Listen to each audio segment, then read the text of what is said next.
And welcome to RTF Sports Talk. I am Michael Buckeister, the host of today's show, joined with Billy Hatton from Unpopular Opinion. Billy, how are you doing today, man? I'm doing all right. Pretty good day, man. Talk sports. A lot of stuff has been happening as of late.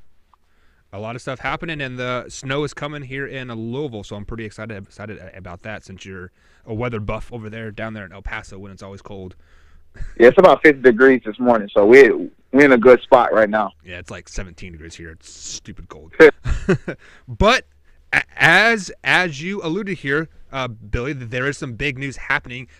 Kyler Murray is as the reports start to surface out here, he is going to put his name into the NFL draft. I believe the deadline to put your name in the draft is this Saturday, if I'm not mistaken. He is signed by the Oakland A's. He believes he signed a $5 million signing bonus to play for the Oakland A's next year. If he does enter in the NFL draft, he will have to pay back that signing bonus to the A's. So, Billy, do you think Kyler Murray would be a possible first-round pick? And if so, what are your thoughts on it? Well, according to all the experts, the guys that know this, the guys that's talking to NFL GMs, these guys said that he's possibly a second-round pick, which is the reason why when we did the show yesterday, I said his better route would probably be going baseball. You know, he's more likely guaranteed, you know, being the ninth pick in the draft last year. You normally don't pick people that high if you don't think that they have a potential to go. Now, there's always guys that slip up. There's always busts. But normally when you go that high in the MLB draft, normally these guys are already locked to play to start off in the AAA. And within a year or so, they already, depending on which team and their need, they get called up. So that's why I said yesterday his best bet will be going to play baseball. He is less criticism over in that sport than what it is in the NFL. You know, so many people watch it. And, you know, I don't know if Kyler Murray really cares about being in the spotlight, but I can understand his reasoning for going to play baseball. As I alluded to yesterday, there's nothing like running out of a tunnel. There's nothing like putting on helmet and shoulder pads. There's nothing like going out there with your guys every single week, you know, playing football in front of millions of people. So I definitely get it. But do I think he's going to be a first-round pick? No, I think he's going to slide to that second round because he's a shorter quarterback, and there's already a lot of questions about Kyler Murray, the football player, anyway. So for me, yeah, I don't think he's going to be a first-round pick. He could slide into that first-round pick with a few guys needing some quarterbacks. But next year is going to be the big quarterback draft. When you have Fromm coming out, when you have Tua coming out, when you have Justin Herbert coming out, that I think a lot of teams are waiting for that draft class. You know, Jalen Hurts could probably be coming out next year too, with him entering his name into the transfer portal yesterday. Now, I don't think Jalen Hurts is that good of a quarterback, but he has the numbers, he has the wins, and I think he's a better quarterback than Lamar Jackson. So if Lamar Jackson go in the first round, I think Jalen Hurts can too. So, yeah, if he goes out, maybe he's a borderline first round pick if somebody want to reach to go get him. But from all the experts talk, he's a second round pick. And I definitely hear everything you're saying. And on yesterday's show, I kind of alluded to, well, why doesn't he just go back to Oklahoma and play his senior year? Well, the reason is because he can't. The Oakland A's in their contract said, hey, we will let you play 1 year of like football, but we want you in an Oakland A's uniform next spring. So for those of you out there, like the opinion that I first initially had, well, why don't you just go back your senior year, prove yourself? Well, he can't. So that is why I think he is going to enter his name in the NFL draft this season, just to see if he gets up there in the first round. Possibly. We are going to allude to this in our next topic that we're going to talk about. But there are a few coaches, a few GMMs, and like a few teams that could really kind of waste a first round draft pick on him because they have a lot to offer, and it's a right situation for him. So really there is no loss for him to enter in the NFL draft. And if he gets sent to a crappy team and he gets he drops down to second, third, fourth round pick, he can still go play baseball if he chooses. If you guys remember way back in the day, John Elway, I think it was the Colts. They said, John, we're going to make you the number one overall pick, and like John said, no, you're not. If you guys pick me, I'm gonna go play baseball. And like Kyler Murray can kind of do the same thing because he has that power. He has already signed with the Oakland A's. He has not a guaranteed contract, but he has that $5 million signing bonus with the extra $4 million of like incentives and that kind of thing. So it is a win-win situation for him. If he enters in the NFL draft, awesome. He gets drafted in the first round, ends up in a great situation. Signs a lot of cash. He can put it in his contract like, hey, for me to play for you guys need to pay back the Oakland A's the $5 million that I owe him. I'm sure if they really want him to play, they can figure that out. So Kyler Murray is definitely going to enter in the draft. It's a win-win situation. He may not end up in the first round, but high second round, possibly late first round. I mean, it's a win-win for him, Billy. I mean, yeah, if he was gonna go to the draft, this would be the year to go. I said it yesterday. There's not many quarterbacks that's coming out this year since Justin Herbert decided to go back to Oregon. That made Dwayne Haskins. Dwayne Haskins almost had to declare once he seen Justin Herbert going back, which was probably the clear-cut number one quarterback favorite. Dwayne Haskins had no choice but to come out. So Dwayne Haskins really is the headliner of this class. He's going to be the first quarterback taken. I don't see anybody else going over him. Now, Kyler Murray could slide up in that slot over, the Jones kid from Duke and Missouri, the guy from Missouri. He could potentially slide up in front of those guys. But I just think a lot of these DMs, they caution about taking these short guys. It's been the NFL thing that you have to be tall, you have to be able to see off the line, you have to be 6'5", you have to be 6'4", and 6'3" is probably the limit before you just have to be amazing. And a lot of guys are not sold on Kyler Murray because if they were, he would already be a lock to be a first round pick. Since it's still up in the air. Yeah, now entering his name in the draft means nothing. He could just enter his name in the draft, even if he get picked. It all depends on what he do because the A's, they start training camp February 15th in Arizona. So is he going to be there or is he going to be at the combine? That's really what we need to be waiting for. If he participates in the combine, then we already know he's chosen his path and he's going to play football. But I'm telling you, his best route is to go play baseball. I'm telling you right now, especially if he's not a first round pick, he's not going to get the leniency as a lot of these other guys are. That's first round that these teams took a chance on, and he's going to be a Geno Smith, a guy that probably could have won in the first round that fell to the second round. Now nobody knows who he is because second-round picks don't get the same leniency as a first-round pick. It's only going to take a few bad games as a second-round pick if he gets picked in second round for him to be sat on the bench and now for him to be shuffled around the league and nobody knows where he's at when he probably could have been playing in the majors because a lot of scouts are saying that he's good enough to do that. I don't know. I think it's a dicey situation. If it was me, I would play baseball. But since it's not me and I'm giving the advice, go play baseball instead of going to play football.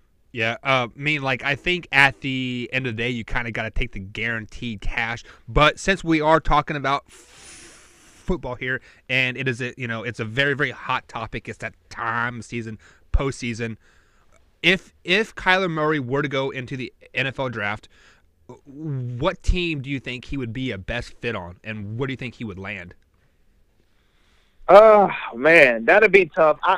I think he would have to go to a team that that already focus primarily on the running game. Now although he can sling it, I know he can sling it, but it's kind of shorter than most of these other guys that's coming out. I know they say he's about 5'7", and people call Baker Mayfield short at 6'1". So we're talking about a significant height difference. So getting him in an offense that could move the pocket a little bit, kind of like how Mariota do down there in Tennessee. But I don't think Mariota is going anywhere. Going to a team maybe like the Redskins that kind of got a lot of short, fast receivers. Powerful game in the backfield. Yeah, exactly. Depending on if Adrian Peterson come back, he was a 1,000-yard rusher last year. Didn't seem to slow down at all. Maybe going to a team like everybody else really have quarterbacks. The whole NFC South, they all got quarterbacks. The NFC West, they all got quarterbacks. The NFC North, they all got quarterbacks outside of Detroit. And would you really want to send him to Detroit? I don't think that's likely. Maybe you draft him in Minnesota. You don't know what Kirk Cousins is going to do. His contract, he only has 2 years left on his deal. Right. And I don't see them keep paying him to not make the playoffs. So maybe Minnesota that have Dalvin Cook and Latavius Murray. They got short, fast receivers, Diggs and Thielen. They got Rudolph the tight end. Maybe that'll be a good situation for him. Maybe that'll probably be the best situation for him in Minnesota, where even if he does come in, you still have two backs that can kind of carry the load a little bit. And he, like I say, he's a good passer. This guy threw 40 touchdowns this year. He's over no scrub going yards. Yeah, over 4,000 yards. So it's not as if he can't throw the football, but just making things a little bit easier with the play call and moving him in and out of pocket. You see it with Drew Brees a lot. The stuff Sean Payton do to get him kind of out of the way of that big offensive line so he can have passing lanes to throw the football. So, I think Minnesota probably be one of the best spots for him. So I've been reading like articles and like stuff ever since that Cliff Kingsbury hiring down in Arizona, and he is kind of making himself to be some type of quarterback genius type of thing, and he is saying that he is in love with Kyler, and he wants to basically bring him to Arizona, ship out Drew, and basically start over. And thinking about it, hindsight, I think that is a very, very dumb choice. But I mean, you have a hot young quarterback, you have a hot young coach. It would kind of be a match made in heaven, like almost, because the head coach is only 6'1". I mean, he has been the short guy, and he did okay at Texas Tech. So I think he knows what Kyler Murray needs to do to be successful in the NFL or successful in the offense, period. And thinking about it over and over and over, I think Arizona could definitely trade their quarterback from this last year, maybe get a late first round, early second round pick, and that'd be a great landing spot for him. But does Kyler Murray want the pressure of coming into Arizona and being a guy like that? That's the biggest question at the end of the day. And some other possible good landing spots for him. Why not the Las Vegas, London, Mexico City, Oakland Raiders? John, their head coach hosted that quarterback camp every year. He knows how to get the best out of the quarterbacks, so we see on TV, and he is a great offensive mind, great coaching mind. So why not bring him in? Use one of those first top 4 round picks that he has. Sit him behind Carr for 6, 7, 8 games. Ship Derek Carr off mid-season. Bring Kyler Murray, and you look like a genius at the end of the day. Yeah, well, I think maybe the Raiders' point is a little bit better.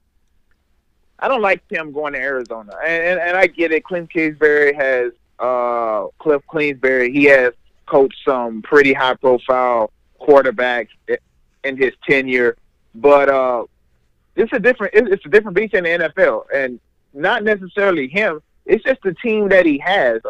Who would Kyler Murray be throwing the ball to? So that'll be one more year. Even if Larry Fitzgerald decides to play again this year, you know, I don't see them going away from Drew Rosen in 2 seasons. You know, this guy was a rookie quarterback this upcoming season that did not even play the full season. Sam Bradford started out as the starting quarterback of the Arizona Cardinals last year. So this guy, like Baker, didn't even get a full season as the starter. So I don't see them in his first really with 1 full season as a starter, no matter how much Cliff Kingsbury liked Kyler Murray. 1 full season as a starter, when you wasted a first-round pick on Josh Rosen at number 12 or 13 last year, wherever they picked. It was mid first round, yeah. Yeah, I don't see that happening. Kyler Murray being a quarterback in Arizona. You're going to have a situation like Mike Shanahan had in Washington back in 2015, where he drafted RG3 in the first round, and then in the 4th or 5th round, he went and got Kirk Cousins. Now you got a quarterback controversy. You're asking every single week, hey, is Kyler going to start now? When Drew Rosen has the bad game, is Kyler going to start? When is Kyler going to go? When are we going to do that? I don't think for a new head coach that's beneficial to have to answer questions every single week about which quarterback he's going to go with. Josh Rosen's going to be the quarterback of the Arizona Cardinals at least for the next 3 to 4 years before they see where they want to go. Kyler Murray is going to have to see fit somewhere else on another roster. I don't see that happening in Arizona at all. Well, that's very good insights from Mr. Billy Hatton himself, Grand Hefe. Speaking of head coaching, Kitchens was named the head coach of the Cleveland Browns. Your Cleveland Browns. What are your thoughts on that hire? Well, I was on air yesterday doing Unpopular Opinion. We had an interview with Matthew Lau, who's not here today. And it came to my phone, and it stopped me mid sentence. And yesterday, I really didn't offer really any insight on it. You know, I said a little thing about it, but I really didn't say anything about it. But as I, had time to process things, I've talked to other Browns fans. I've seen, every day on Twitter, the Cleveland Browns go live at about 10:30, 11 o'clock Mountain Time, and I watch the radio show, and hearing those guys talk about Kitchens, the way they did it, guys that's in that building, I guess it makes me feel a little bit more secure. And it's not that I didn't like I didn't like the coaching hire, but I didn't like the coaching hire. I wanted Freddie Kitchens to remain on the staff for sure. I wanted him to be my offensive coordinator. I didn't want him being the head coach because now I got this thing that he's probably going to want to call plays as well. Now, they said most of the offensive staff is going to be intact, but we don't have an offensive coordinator because he was the offensive coordinator. Right. I wanted us to hire a defensive-minded head coach. That way we can get the defense on point, leave Freddie Kitchens as the offensive coordinator, because that way I knew the offense wouldn't be untouched. I mean, it would be left untouched. And I think we would have been able to get the right defensive coordinator in there. I just don't know how this guy is going to put together his staff. We see these staffs with good offensive-minded guys. Their defense normally suffer. Andy Reid, he got one of the worst defense in the league. The Rams, with all that star-studded talent they got on there, outside of Aaron Donald wrecking stuff of the middle, that defense is a pretty bad group. Even to the Eagles, that defense is not good. They stood up when they needed to, but that's not really a good defense. The only one that defies that all is the Bears with Matt Nagy, but now they just lost they D coordinator. So where's that defense going to go? I just wanted a guy in there that kind of knew, a veteran defensive guy that know what he wanted on defense, and to leave Kitchens alone. But I am excited about Kitchens. I see what he did. I seen what happened to that offense when he was inserted as the offensive coordinator. I've seen how Baker responded to him. Jarvis Landry came out and said he listened to us. Even in the middle of the game, he listened to us. You know, he likes to take our input. He comes to our rooms and he asks us, what do we want to do? So that's what you want, a guy that's willing to listen, because those are normally the best coaches, guys that's willing to listen. So I'm happy for Kitchens. I'm happy for the direction of the Browns. Let's go Browns. So just give me a quick answer here. Who would you have rather seen the head coach of the Cleveland Browns then? I don't have a specific name, but I wouldn't have mind if Greg Williams had stayed the head coach. I mean, he was the acting head coach during that tenure, you know, but I think Freddie Kitchens is the only one that got any love. I just know that they couldn't risk losing both Kitchens and Wiggins, which is the reason why they restricted Kitchens from even talking to other teams. Right. So you were alluding to the defensive side of the ball earlier. Vic, the defensive coordinator from the Bears, is now the head coach of the Denver Broncos. What are your thoughts on that hire? Again, I don't really know what he's about. Obviously, I know that he could put together a good defense. He obviously did that in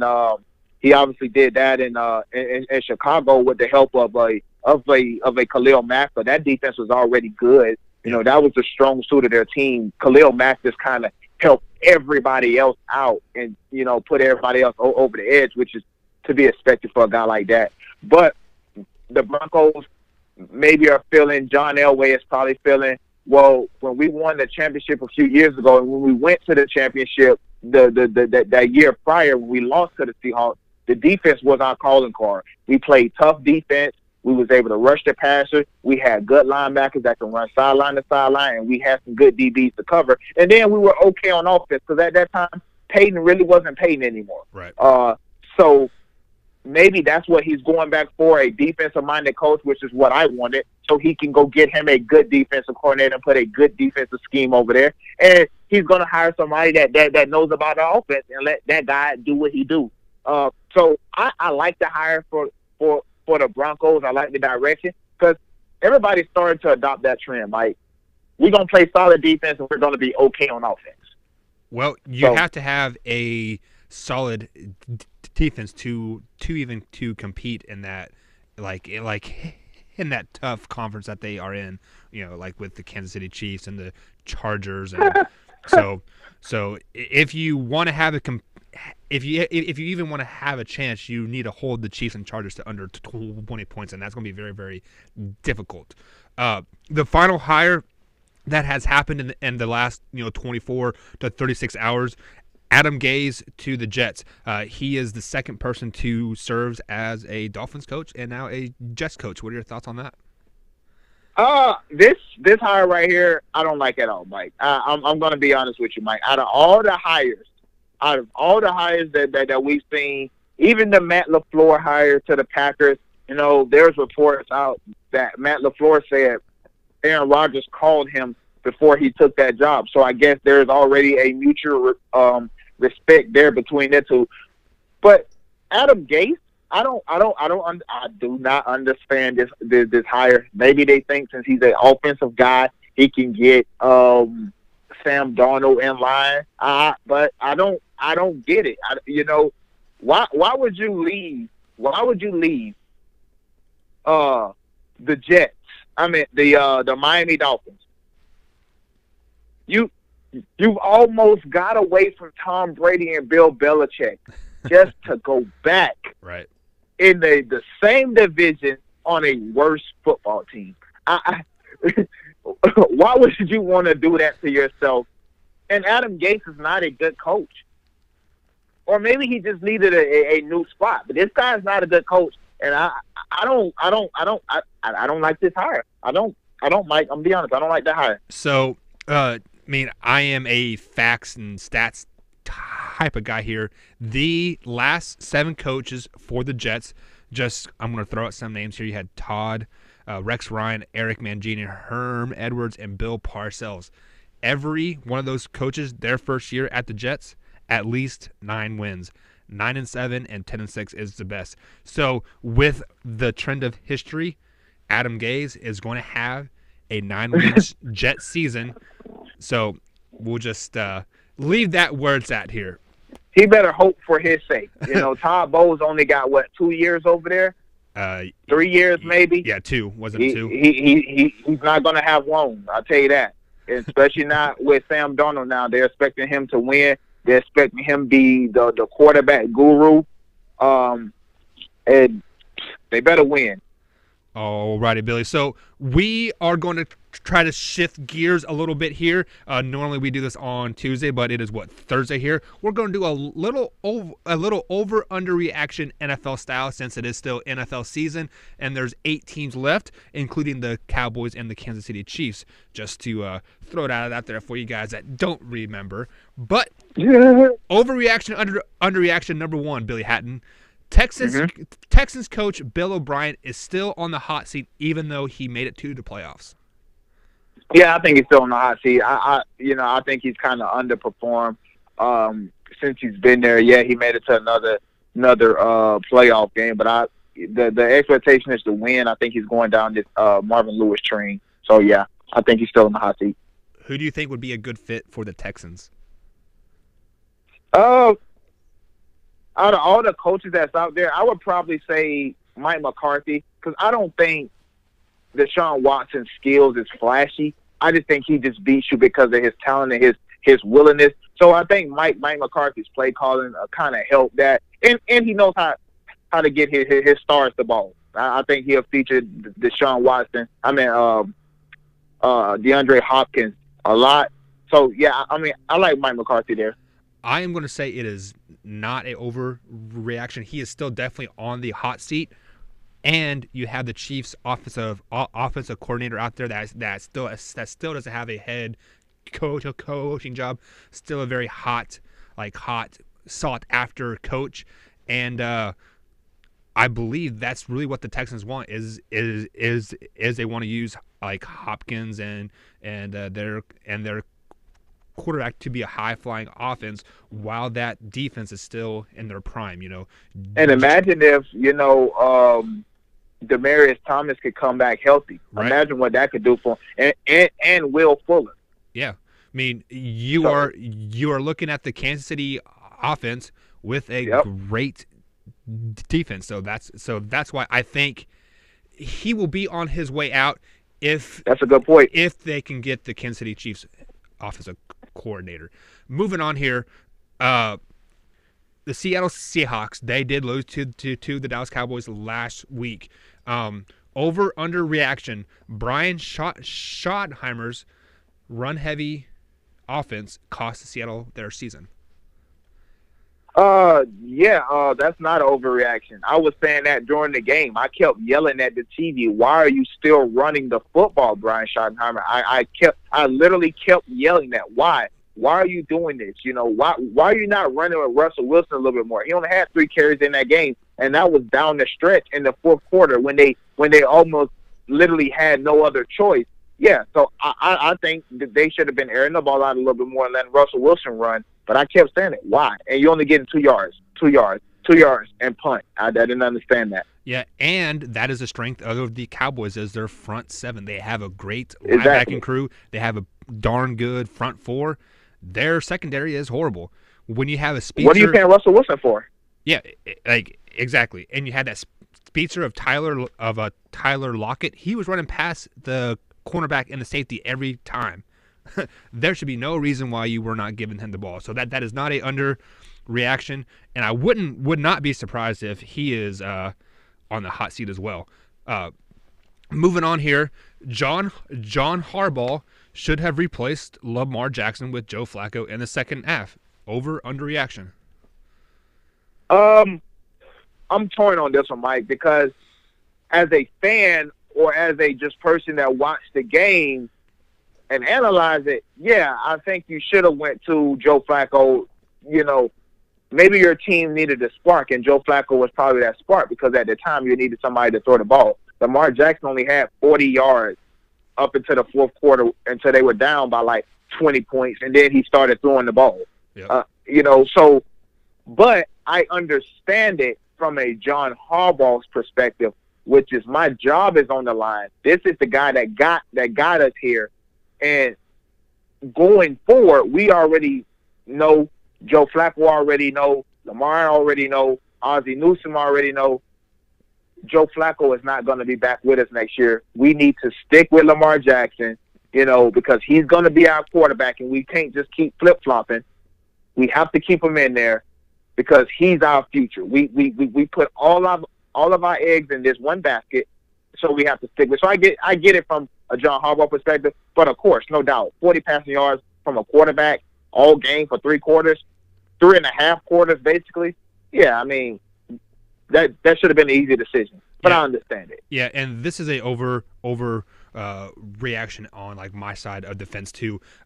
You can tell that the team supported Lamar Jackson like the whole season. Flacco was 4-5 in the season, and then Jackson obviously went to 6-1, winning like the 4 of his last 5 or something to that. 6 of the last 7. Yeah, and the only loss coming to the Kansas City Chiefs. So, in hindsight, because John Harbaugh, he is already in the hot seat. Earlier this season, we heard that this is his last year. They were going to mutually part ways, and then all of a sudden they started to like win, and they're saying, "Hey, we're bringing John Harbaugh back. We're talking." I didn't get that either. like extension. So I really don't know what is going on the front office side, but obviously John Harbaugh would have he would have squashed that rumor if he did not want to be there. So by sticking with Lamar Jackson, he was playing ball per se. He was saying, I want to be here. Lamar Jackson clearly is our future, even though he's not going to be very great, from my opinion. And I believe it was a post-game interview. He said, Joe Flacco is a great quarterback. He will be good for like any team, and I root nothing but the best for him, except for when he plays us. So that tells you Joe Flacco is gone. You could tell by Joe Flacco already knew he was out the door. They had already talked about it, which is the reason why Joe Flacco was so calm sitting on the bench, because Joe Flacco's stock just went up, and it went up because he got hurt. He came back when he was healthy. He lost his job, and then he continued to sit on the bench. So Joe Flacco, and he's still a Super Bowl winning quarterback. Right. So there's going to be some teams out in the market for him. I think I said this the other day about another quarterback, that if he goes to Jacksonville, with that defense, everybody is still intact down there. They didn't lose anybody off that defense. Nope. Now, they're going to lose Fournette, but I think they can get another running back. Running backs are a dime a dozen.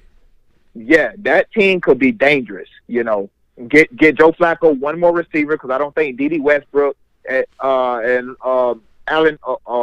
Who's the other guy they got over there? I can't even think right now. I'm drawing a blank right now. Yeah, but if they could get him one receiver, or maybe a good tight end, because Joe Flacco likes throwing a tight end, I think that Jacksonville team could be right back to what we were talking about 2 years ago, or after last season when they were in the AFC Championship game against New England. Yeah, they were basically a quarterback away going to the Super Bowl, exactly, more or less. So a couple more overreactions here, Billy, or underreactions.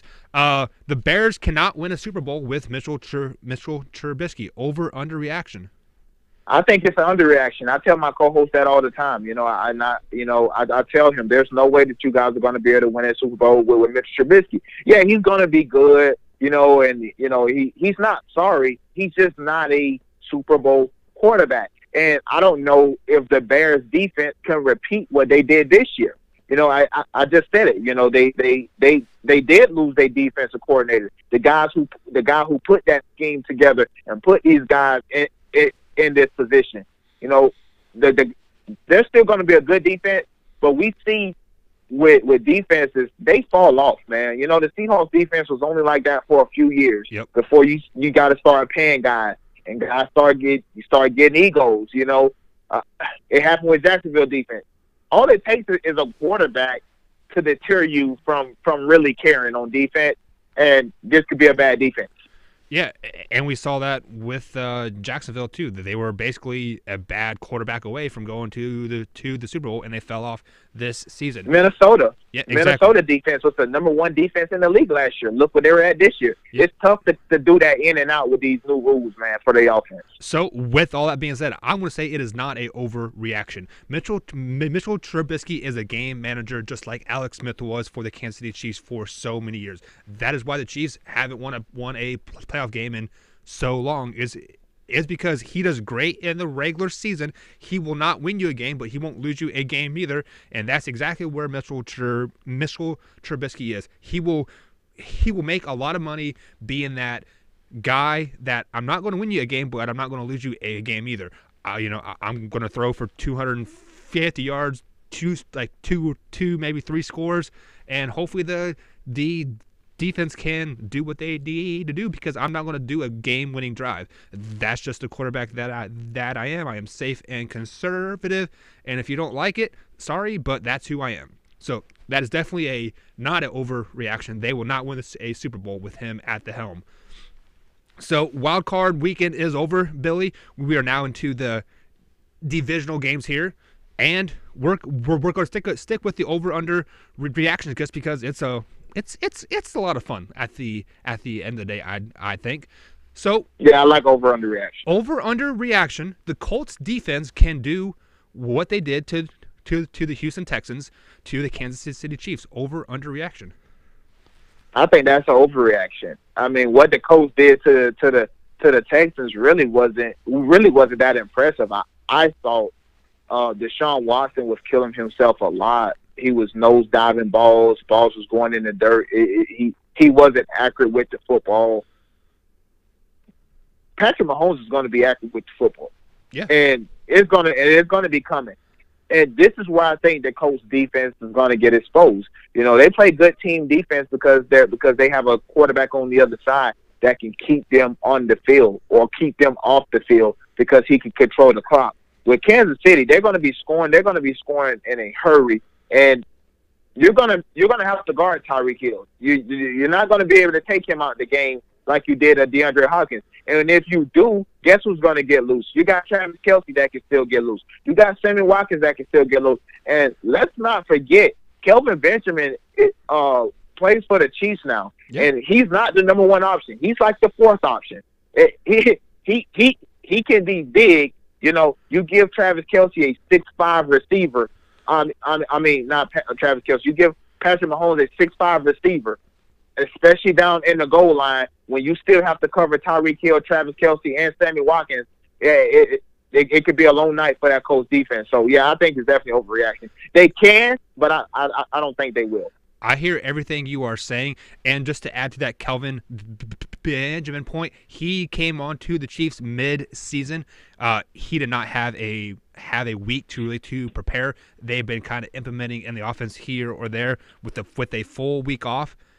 Look for Benjamin to have a big game. So if you guys are in the FanDuel, just like I am, that would be a good cheap pick. But I'm telling you, that Colts defense, just like we said about the Cowboys here, their front 7 is a dominant, and the Texans, they try to run the ball and they were unsuccessful about it. So that's why their defense looked so good, was because they knew that the Houston had to throw the ball to win the game.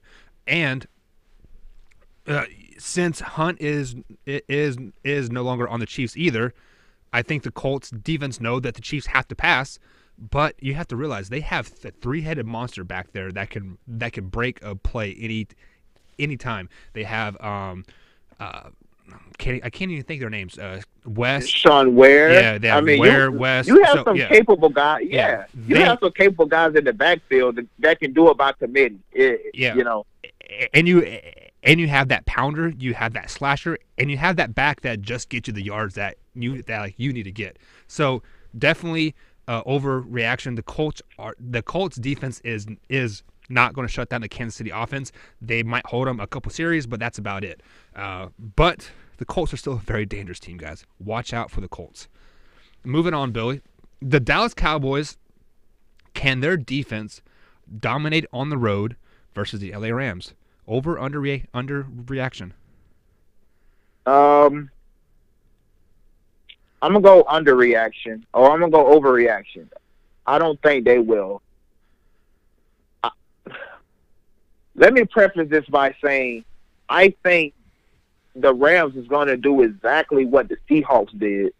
They're just going to be able to do it better because Todd Gurley is better. Yep. You know, this is not going to be Carson. This is not going to be Penny. This is going to be a heavy dose of Todd Gurley, who's had a lot of time to rest and who's going to be well energized. Down the stretch of the season, Sean McVay kind of got away from Todd Gurley. He kind of stopped giving the ball, and maybe it was because of that same injury that he sat out with. I don't know. But Sean McVay stopped giving Todd Gurley the ball, which probably lost him the MVP. Let me tell you what's going to happen in the playoffs. You're going to get a heavy dose of number 30, which in turn is going to help Jared Goff, because it seemed like he wanted to feature Jared Goff a little bit more, and Jared Goff was making a lot of mistakes. He threw a lot of interceptions coming down the stretch. Todd Gurley, look for Todd Gurley to neutralize that front seven, that defense. Play action pass is going to be on heavy display come Sunday or Saturday. What day did they play? Sunday, correct? I believe they played on Sunday. Yeah. Yeah. Look for a heavy dose of number 30 to help Jared Goff out, and I think the Cowboys defense is going to go back to being normal, and now you're going to have to force Dak to put the ball in the air, which is not his strong suit. So, like I said, I am a stats guy. I am a percentage guy. That kind. And they play on Saturday. Oh, okay. So the Cowboys defense is a very dominant defense when they're at home. They are 8-1 at home this season. They allow a little over 70 yards like on the ground, and they sack the quarterback almost 10% of the time. When they are on the road, the Cowboys are only 3-5 on the road this season. They have given up, I believe, 5 100-yard yards, 100-yard games on the ground when they are on the road, and they only sack the quarterback 4% of the plays. So, with all that being said, the Cowboys won't be a dominant defense on the road because they aren't on the road. And because their offense sucks on the road too. So when your offense isn't scoring points, the defense butthole gets a little bit perkier. The other offense gets to play a little bit looser because they know they can take shots down the field. You know, a big 7 points here. You know, a big 50-yard gain here, puts pressure on the defense, and that's why they won't be good on the road. So unfortunately, Cowboy fans, you're going to have to rely on Dak, Amari, because Zeke is going to be taken out of the game because we have to score points a lot. Sorry. So, final over-under reaction of the day, Billy. Do you think... Let me see. Let's see how I can word this here. Do the Chargers need a home game to make it to the playoffs or make it to the Super Bowl? I don't think so. No, I think that's an overreaction. You know, the Chargers have shown all year long during the regular season they were 7-1 on the road, and they beat some pretty good teams. They beat the Steelers on the road. They beat the Chiefs on the road, and then they just went to Baltimore last week and beat Baltimore on the road at home. So no, this Charger team basically live on the road. They beat the Broncos down the stretch on the road. I just think, man, because this team don't even have a home. You look at some of those games in that L.A. StubHub Stadium, wherever they play at, you normally see more fans of the other teams than you do Charger fans. So, no, I mean, they've done it all year. They're just going to continue to keep doing what they do, and I think they're going to be going to Foxborough on Sunday and coming out with another W, but that's a topic for a later date. But no, 7-1 during the regular season on the road, increased that to 8-1 last week with that win in Baltimore. I mean, why not? Yeah, everything you just said there. I mean, like I saw some crazy stat on ESPN, I believe it was Monday or Tuesday. They have the most miles logged of any team this season. Like they've traveled from East Coast to West Coast. They traveled overseas, so they are road dogs. I think they would rather prefer to play on the road because they are underdogs. Like at that point, no pressure. Yeah, it's no pressure. Exactly. So, yeah, I mean, it's definitely not it's a underreaction. They're going to be perfectly fine on the road. They probably play better on the like on the road. To be honest, I haven't looked at the stats, but I'm sure they play better on the road. So Billy, that's the show for today. That'll be it for over under reaction. Tomorrow we are going to pick the playoff games. I got some great insights for you guys. Even a haunted Arrowhead Stadium that could possibly curse the Kansas City Chiefs. Who knows? Tune in tomorrow and find out. Billy, any closing thoughts? No, just thank you guys for continuing to support the podcast. Leave us a rating. You know, you may not like the show. Share with a friend. Get the word out there. RTS Sports Talk. And if you aren't enjoying the show, in the ranking that you gave us, let us know what you don't like about it so we can improve the show for you guys. So maybe one day you'll come back and be like, oh, they made a change just for me. Well, that's what the rankings are for, guys. But with all that being said, this is RTF Sports Talk, and we'll catch you guys tomorrow. We out. RTF Sports Talk. If you came to prove, there's no reason to prove. RTF Sports Talk. RTF Sports Talk. RTF Sports Talk. RTF Sports Talk.